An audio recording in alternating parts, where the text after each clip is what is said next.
Hello, my friends. Today is March 19th, and this is my FOMC debrief.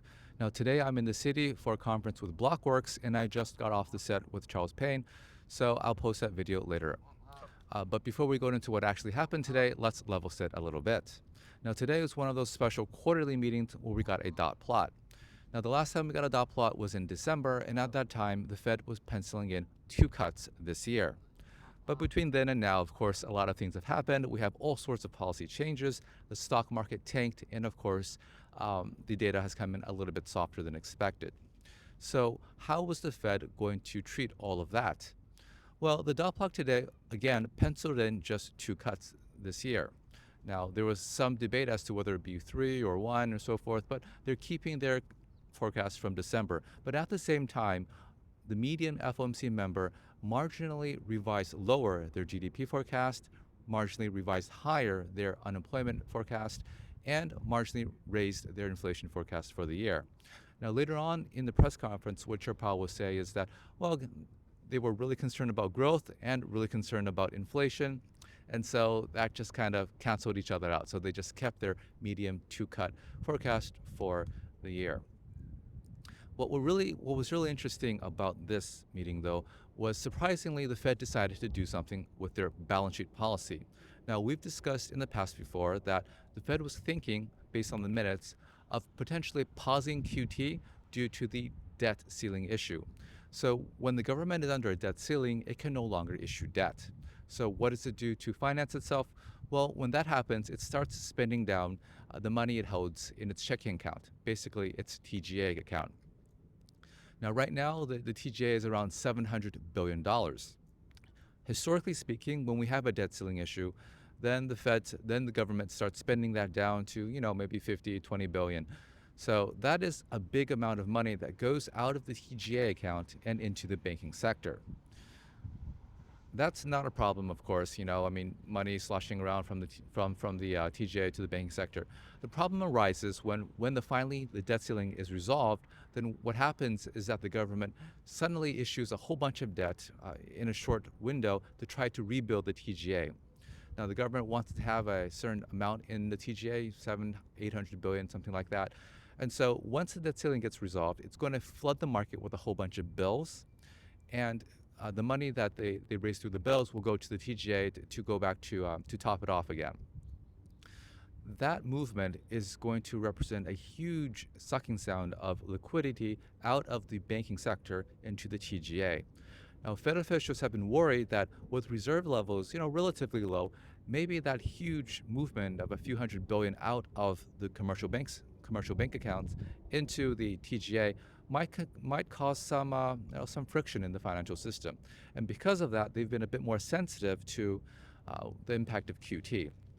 They talked about pausing it or stopping it at their meeting, but this time I guess what they decided was to just significantly taper it. So QT has been tapered for treasuries from 25 billion a month to 5 billion a month. And that's a huge cut, and you might as well say QT ended.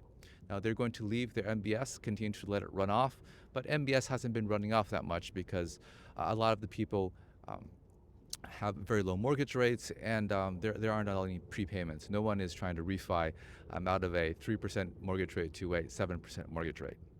So basically, for all intents and purposes, I'd say QT basically ended, and the bond market seemed to like that. We saw rates rally a little bit. Now, the second thing that I thought was pretty interesting about the conference was how was Chair Powell and the committee thinking about the massive surge in inflation expectations? So again, if you went to economist school, you are trained to say that, inflation expectations is really important in determining actual inflation. Because if you expect inflation to be high, then you go out and you buy stuff now because it's cheaper to buy now than, say, next year. And that burst in demand will actually raise actual inflation. So these, classically trained guys all care a lot about inflation expectations. As we know from surveys, inflation expectations for consumers have been rising a lot, especially for those who are Democrats. The University of Michigan is surveying Democrats, and they're like, they have inflation expectations 1 year forward of like 6.5%. For Republicans, that's like the survey is returning like 0.1, 0.2, very low readings.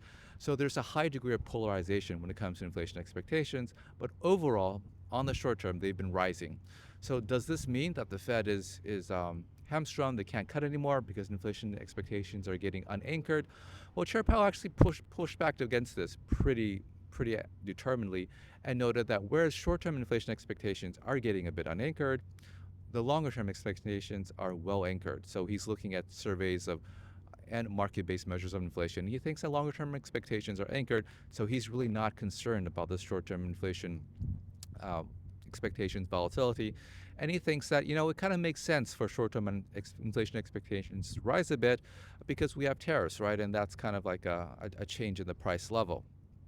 Now, related to that, Chair Powell was asked about whether or not he's still thinking about looking through uh, tariff price shocks as transitory, because that's what you do if you are a classically trained economist.